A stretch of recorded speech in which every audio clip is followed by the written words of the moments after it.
मित्रांनो, इंग्लंड दौऱ्यासाठी आज भारतीय संघाची घोषणा करण्यात आली आहे. रोहित शर्मा नंतर भारताचा टेस्ट कॅप्टन कोण असेल याची उत्सुकता सर्वांना लागली होती आणि अखेर रोहित शर्मा नंतर शुभमन गिलला भारतीय कसोटी संघाची धुरा सोपवण्यात आली. मात्र या निवडीनंतर आता पुन्हा चर्चा सुरू झाली आहे ती गौतम गंभीरच्या फेवरेटिझमची. गौतम गंभीर प्रशिक्षक झाल्यापासून भारतीय संघामध्ये फेवरेटिझम होतंय का अशी चर्चा आता सोशल मीडियावर रंगली आहे. आणि अशी चर्चा होण्यामागे कारण सुद्धा तशीच आहे. कारण जेव्हापासून गौतम गंभीर भारतीय संघाचा प्रशिक्षक झालाय तेव्हापासून भारतीय संघामध्ये मोठे बदल पाहायला मिळाले.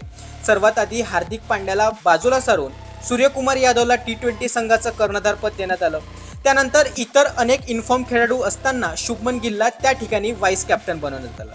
दुसऱ्या ठिकाणी जर आपण वनडे संघाचा विचार केला तर या ठिकाणी सुद्धा रोहित शर्मा नंतर KL राहुल आणि श्रेयस अय्यर असे टॉपचे खेळाडू असताना त्या ठिकाणी सुद्धा शुभमन गिलला उपकर्णधारपद देण्यात आलं.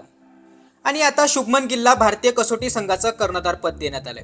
खरं तर मागच्या 1 वर्षाचा विचार केला तर कुठेतरी शुभमन गिलचीच जागा भारतीय कसोटी संघामध्ये अनुचित होती. मागच्या वर्षी न्यूझीलंडचा संघ 3 मॅचेसची सिरीज खेळायला भारतात आला होता. या सिरीजमध्ये शुभमन गिलने केवळ 4 इनिंग्समध्ये 144 धावा केल्या. त्यानंतर ऑस्ट्रेलिया टूरमध्येही शुभमन गिलचा फ्लॉप शो पाहायला मिळाला. इतकंच नव्हे तर चौथ्या सामन्यामध्ये शुभमन गिलला ड्रॉपही करण्यात आलं होतं. ऑस्ट्रेलिया टूर संपला आणि कोहली, रोहित शर्मा, रविचंद्रन अश्विन अशा दिग्गज खेळाडूंचं करिअर संपुष्टात आलं. अनेक खेळाडूंवर टीका झाली, मात्र त्या टूरनंतरही प्रमोशन झालं ते केवळ शुभमन गिलचं.